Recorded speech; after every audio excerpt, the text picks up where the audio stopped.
Ba-ba-dum, bum. Bum, bum, bum, bum. Oh, hey. Hey, everybody. We're just It's- singing Star Wars. That was probably strange, Yeah. given our intro music. This is the Bronze Metalist Podcast, a podcast where we talk about metal albums and stuff. Yeah. And Star Wars. Yes. As of the date of this recording, it's technically the opening day of Star Wars. Yes, There's it's like the public open. Yeah, a midnight premiere, quote unquote. But there's I'm going to the show at 7 tonight. Okay. Which my girlfriend was nice enough to pre-order us tickets. Yes, your girlfriend's here. Yeah, she is. Not She's not in this, the not in next the to us. building. Yeah. She's in the building. In the apartment. In the apartment, yes. We went to pick up our tickets at 12:30 this morning, and mind you, the show is at 7 Wait, so it would be 12:30 this afternoon. this afternoon. Okay, yeah. 12:30 this morning would be damn, very, Jaryn. yeah, we Damn, very early. Jaryn. So 12:30 this afternoon, and the show's at 7 tonight, and there's already a line. Like there's already a bunch of people that were waiting in line. People take their Star Wars seriously. They do, and I'm a huge Star Wars fan, but come on, man. There's like 10,000 seats in the theater. Like, Yeah. you're going to get a spot, and it's going to be awesome. I usually don't go to like new premieres of movies like Star Wars until at least a week later, and there's usually still a line. Yeah. I usually go in Bismarck for big movies like this because Bismarck has a very, very nice theater. So yeah, I'll wait on the Star Wars. And I was on the fence about it, but then kind of as an early Christmas present, my girlfriend got us tickets. So How sweet. yeah, I was very happy about it. There But we go. now I have to fight through the anxiety of sitting in a line. Want to pull your mic a little bit closer? I can, yeah. Yeah, in other news, we're both done with classes for a month, so that's nice. Very excited. Yes, we had our last class at 9:20 last night. Why not? I Because- guess. Because screw us, right? Because screw us. In case you are unaware, Bronze Metalist is generally a music, metal music podcast where we talk about different albums. Every week, I have Jaryn, who is... We didn't introduce ourselves, did we? Yeah, no, we didn't. Okay. Well, I am Kayle, and I'm your professor. And I'm Jaryn, your Padawan. Padawan. Ah! Keeping it on the Star Wars track. I ruined it. I'm sorry. That's okay. Do we want to try it again? Let's try it again. Okay. Hi, everyone. Welcome to Bronze Medalist. I am your Jedi Master. And I'm your Padawan. Oh, God. That was my young Anakin. You're young Anakin? Pod racing. I'm a person, and my name is Anakin. Now, this is pod racing. I could just keep going, but I'm not gonna. Yeah. I love prequel memes. Have you ever... Yeah. I know you don't really visit Reddit very often, but that is a fantastic page on Reddit. I Is can prequel imagine. memes. It is glorious, just full of Jar Jar and Young Anakin meme. a lot of Newt Gunray memes. Newt Gunray is always an entertaining character. This is now a Star Wars fan cast, It is. as if there weren't enough of those. No, so this is Bronze Medalist. Every week I have Jaryn listen to a new metal album of some time or some kind. Right now, we are in the middle of Death Metal December. All month long, I've been having Jaryn listen to various death metal albums. This week, I had him listen to a new one, probably the newest album I've had him listen to. It's the Anthropocene Extinction by San Diego death grind death metal band Cattle Decapitation, Yeah. which is, just as a disclaimer, my favorite death metal band in existence. And this is their newest album. It came out in 2015. It's also one of the first albums that I've had you listen to that has a distinct and clear theme. Jaryn, I'm just going to let you talk through. What do you think the theme of this album that was hard. is? I was really listening to it, trying to, because you gave me a hint last week that I was supposed to pick up on it, but I don't know. I know it flowed together, but I don't quite know what the theme is. Okay, so let's talk some context then. Take a look. So I presume you looked at the album art a little Yeah. bit. Okay, so what's going on in the album art? There's the cowman that is their person? Does he have a name? I think you might have been looking at the wrong album art. You might have been looking at the album art for Karma Bloody Karma. Ooh, maybe. Did you perhaps listen to the wrong album? No, I listened to... Here, I'll show you a picture to make sure Okay. I'm listening to the right one. I was going to say, if you listen to the wrong album, you're getting a 0 for your grade. Oh, dang. Is it this one? Yeah, it's that one. Yeah. This is the right album? Yeah, that's the right album. That's a cow man, isn't it? No, it isn't. That's just a regular corpse. Oh, well, his corpse is like in some sand and it's rotting and... What's coming out of his corpse? Like, what's inside there, inside his ribs and whatnot? Just a bunch of stuff. I'm going to... Mm-hmm. Oh, it's like pollution and whatnot. Yep. Okay. So that album art comes from when you'll find like seabirds and fish washed up on the Pacific shore specifically, because there's the Great Pacific Garbage Patch. Mm-hmm. You'll find seabirds that are washed up on beaches that are partially rotten, and just kind of coming out of their stomachs, you can see they've just gorged themselves on garbage and various bits of plastic and whatnot, and that's what killed them. So the idea there is that it's a human being instead of a bird or a fish or a turtle that gorged itself on garbage. And there's various corpses in the background. There's huge piles of garbage. There's you can see sewage draining into the ocean. So the theme of this album is the idea of mankind annihilating itself via pollution and global warming, just corrupting the environment, essentially. Yeah, I know some of the song titles like led on to that for a bit. Like there's Plague Born. Manufactured Extinct is the first song on the album. Yeah, Not Suitable for Life. Stuff like that, I guess, makes sense now. Which I don't know if those are just like names of heavy metal songs. They're like, most of the songs are pretty on point with their names as far as what they mean. One of the most involved is Prophets of Loss, which is the second song on the album, I believe. It's kind of a clever play on words, because there's prophet as in like a person who can predict the future or whatnot, but then there's also profit as in making money. Yeah. And so Prophets of Loss, they're basically talking about how we're basically destroying our ecosystem, and that's where the name Anthropocene Extinction comes from. So the Anthropocene is the proposed name for the current, I guess, geological era. Not really geological, but this current era, because right now, technically, depending upon who you ask, we're still in the Pleistocene. The idea of the Anthropocene is that it starts when humanity started having a measurable impact on the environment. And so the idea of the Anthropocene extinction is, if you look at species that are going extinct currently, the rate at which species are going extinct is very frightening. Yeah. It's going really fast, and that's because of climate change and pollution and things like that. They're usually not big species that we notice go extinct. They're usually a species of insect, or this rare kind of fish, or something small like that. So that's the idea behind the album, is that it's not just animals that are going extinct. It's going to be us as well eventually. There's one line from, I think it's from Prophets of Loss, which is, you may not know it now, but your children are fucked. There's a lot of really clever lines like that on this album. One of my favorite lines is from Manufactured Extinct. I think it's from Manufactured Extinct. It might be from Pacific Rim, which is the last song on the album. Was that... I know that's like on the Pacific like garbage patch, but is that also a Pacific Rim play on words? It's. I don't think it's in reference to the movie. Oh yeah, well that's what I think saw. It's that, and I was more like, in reference to the actual physical, geological thing. But yeah, that is a play on words there.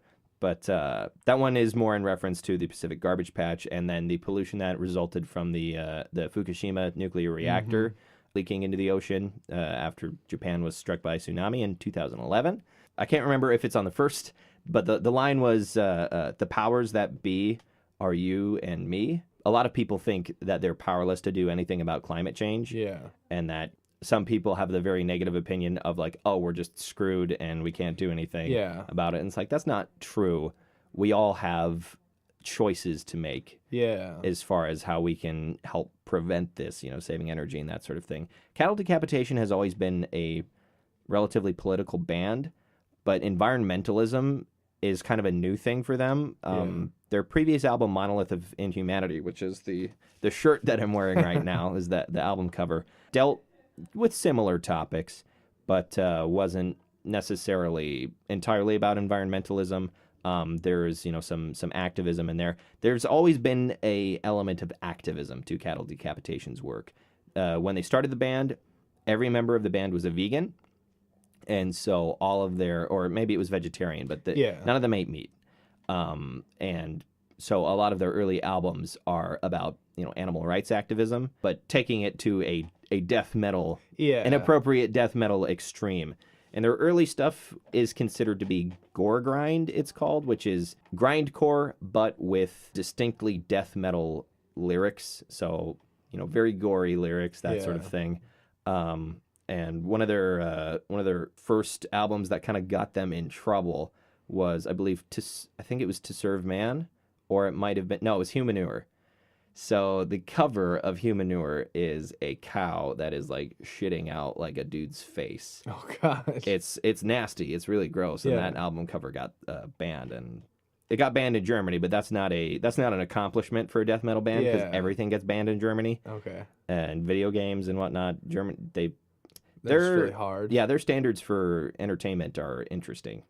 Yeah, that got them in a little bit of trouble, but up until the last couple of years, a lot of their albums have been about animal rights activism, but they haven't always had a distinct theme or a very tight composition. I believe it was Travis Ryan or Josh Elmore, who's the guitarist. They were talking about it in an interview, how basically like their first real album wasn't until The Harvest Floor in 2009. They kind of considered that to be one of their first like real albums. And that one got them in a bit of trouble in Germany as well, because it shows people being herded into basically a slaughterhouse in a very sort of Nazi-esque manner. Yeah. And the idea once again is people changing places with animals, which is a very consistent theme throughout a lot of their album art, and even some of their songs are not necessarily people changing places with animals, but putting yourself in somebody else's shoes. For example, one of the songs on Monolith of Inhumanity, which is arguably their most famous and popular song, which is interesting because that song is kind of a one-off compared to the rest of the album. It doesn't fit with a theme, really. It's called Forced Gender Reassignment, which is about, I believe I told you about this last week. It's about the idea of forcing someone who is, transphobic or homophobic to basically switch places and, end up in a body that they didn't choose, that sort of thing. It's, very gory and gross, but there's a point to be made there. Yeah. And there's another song on this album that's called Crocodile Rot that harkens back to their more traditional animal rights focused lyrics, which is the idea of kidnapping the staff of a laboratory that does testing on animals and basically injecting them with all kinds of drugs and stuff like that to, again, have them switch places. Both of those songs have music videos. I told you about this last week. The music video for Forced Gender Reassignment is probably the most disgusting thing. Like or at least the most disgusting fictional thing I've ever seen. Yeah. It's like one of the goriest. It's like you think Saw is pretty gory and nasty. This music video manages to fit an entire Saw movie worth of gore into 4 minutes. Ugh.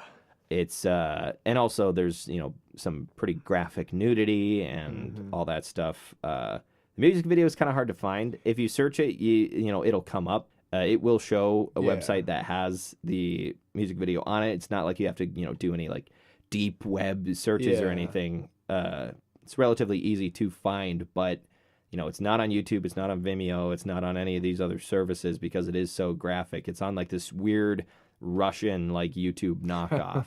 But the music video for Crocodile Rot, on the other hand, is still on YouTube. It's still pretty gory, but there was not, the graphic nudity in it that would have gotten it taken off of YouTube, because YouTube doesn't really care about gore. Although today, It's definitely demonetized Yeah. because there is still the whole adpocalypse happening, but that's a completely other can of worms. So, what was your favorite song on the album?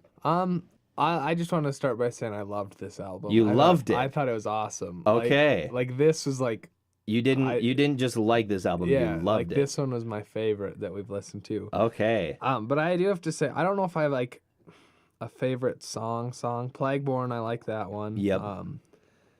But I do have to say by the end of the album, it was wearing on me a little bit. And okay. that might have been just because I sat down and listened to this. To the whole thing. But I definitely like this album was fun, but I really those first couple of songs, 3 or 4, I was like, yeah. This is good. Because do they have 2 vocalists? Because I know there's like Nope. the growl and then like the higher. That's just Travis Ryan. That's crazy. They do every band today basically will do overlapped vocals and like double track just to get a nice a more dense sound. Yeah. Travis Ryan is I'll say it, and a lot of other people have said it. I think he is the most talented vocalist in metal today.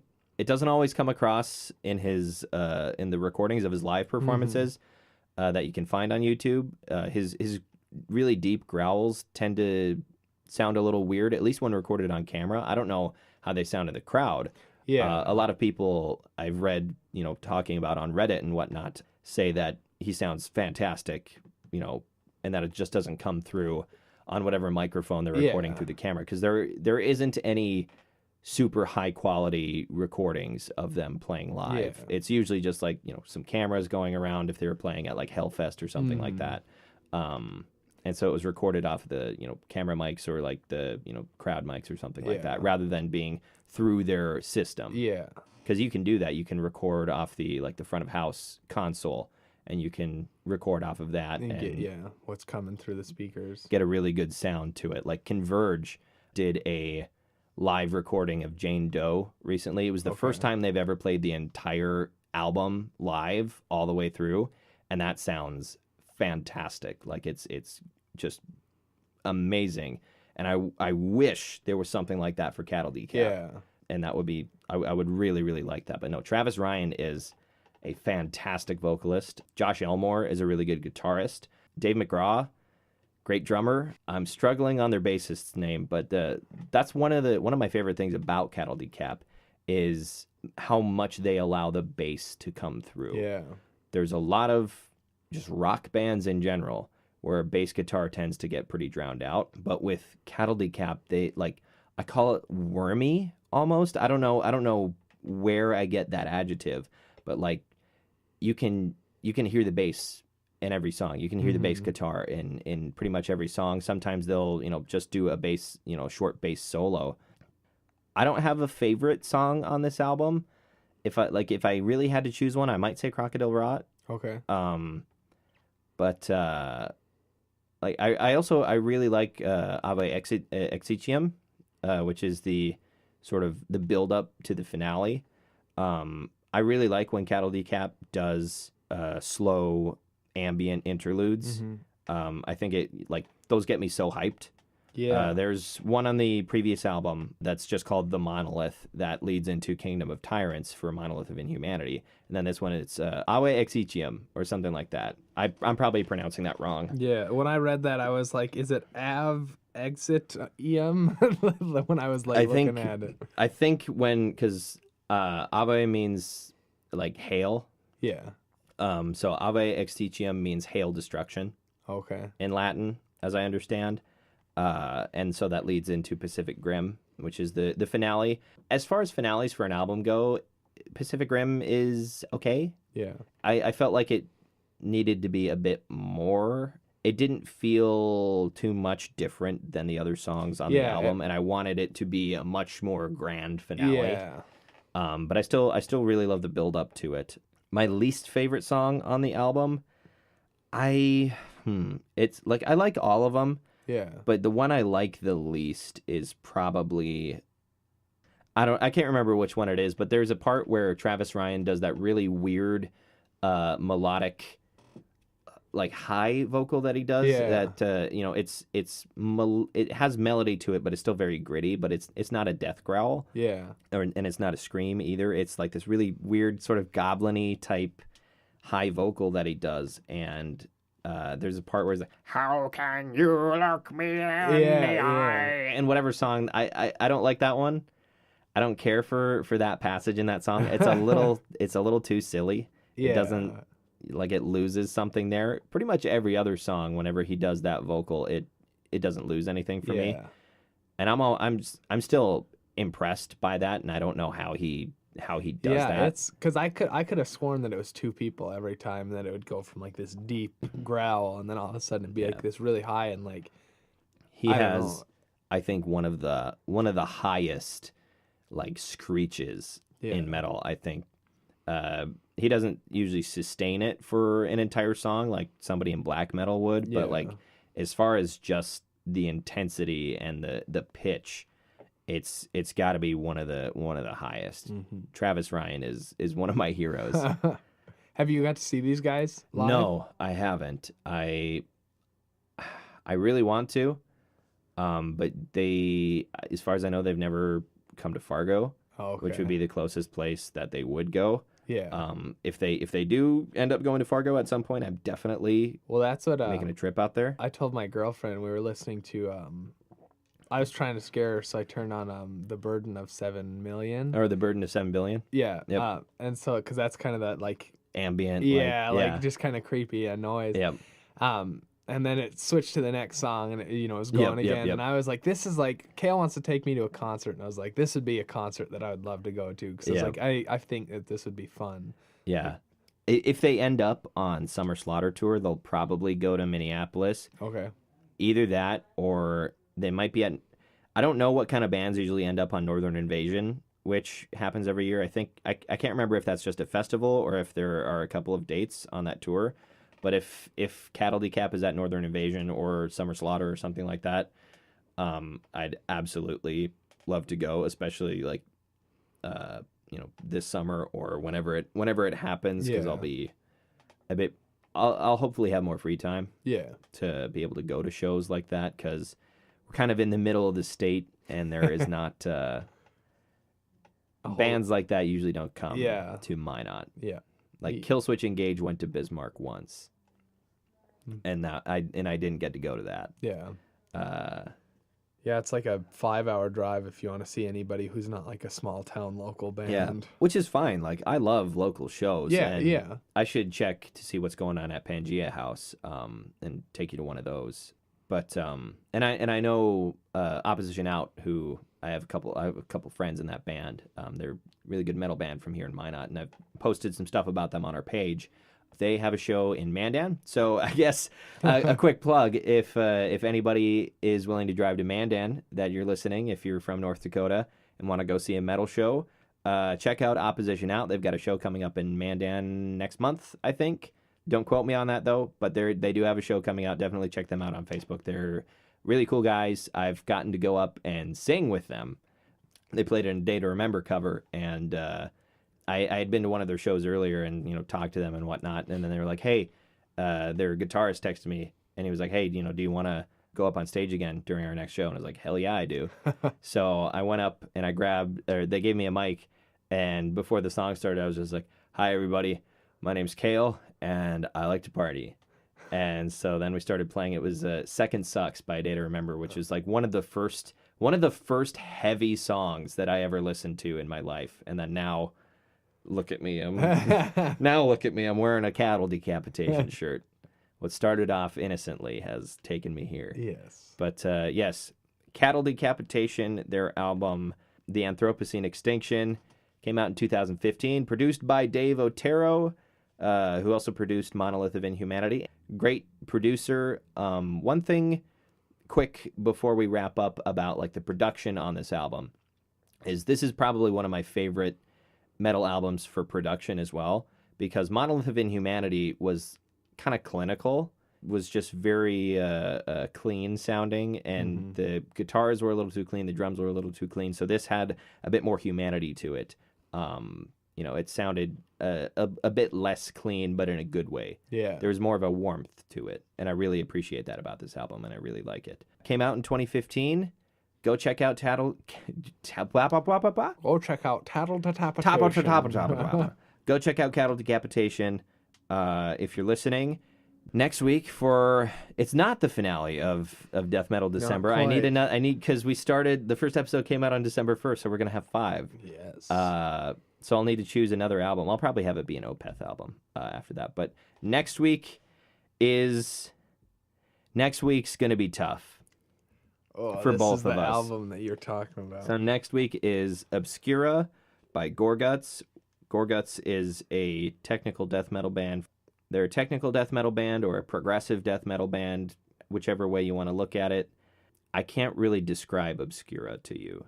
Oh, gosh. It is one of the toughest listens I've ever had for a death metal album because it is just so strange. The structure of the music on it is very complex. To some people, it might sound like nonsense, but it is...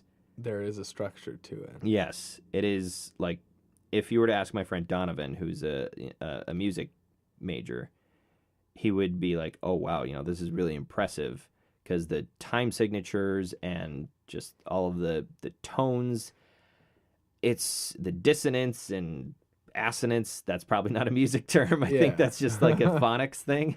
But like all of I don't have words for you. So next week will probably just be us talking about like how weird and difficult it was to listen to that album. And then I'll have you listen to like Opeth or something. So next week, if you guys want to listen along, it's Gorguts' album Obscura. Gorguts is spelled Gorgutz, I believe. Or it might be an S. I might be thinking of a character from a Warhammer game. Gorguts. He's an orc. Yeah, I'm not a giant nerd. Anyway, next week, Obscura by Gorguts. If you guys listened to Cattle Decapitation's The Anthropocene Extinction, let us know what you thought of the album. Because I loved it. Jaryn loved it. I love it. It's one of my favorite albums ever. It's one of my, it's definitely my favorite death metal album.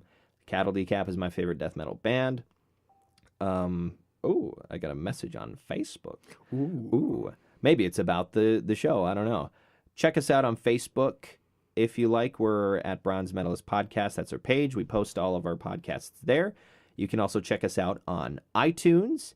We're just called Bronze Metalist there. You can search us. Give us a listen there. Give us a download. Give us a review. Yeah. That'll really help us out. I'm not quite sure how iTunes, aggregates their stuff, but if you give us a good review on iTunes, that might help us out. Every little bit helps us out. Jaryn, where else can people check us out? They can check us out on Instagram and Twitter at the Bronze Medalist Podcast. Yes, I like to retweet stuff from our bands that we like. And sometimes they retweet Code our Orange, retweets. Code Orange retweeted my retweet again. Yes. I'm starting to think maybe they just have a bot that does that. Just anything they get retweeted. Yeah, they're just like, okay, well, I'll retweet this guy again. So, check us out on Instagram for some behind-the-scenes pictures, I guess. There's not a whole lot that goes into the making of this show, so it's not that interesting. But you get to see our faces. Jaryn's wearing a cool Star Wars shirt today for the premiere, so you get to see his cool Star Wars shirt. I also make lots of cheesy faces when Kayle takes pictures of me, so... You are a silly-looking boy. I am a silly-looking boy. All right, well, I think that's going to do it for us for today. This is the Bronze Medalist Podcast. My name is Kayle. My name is Jaryn. Tagline pending. Tagline pending.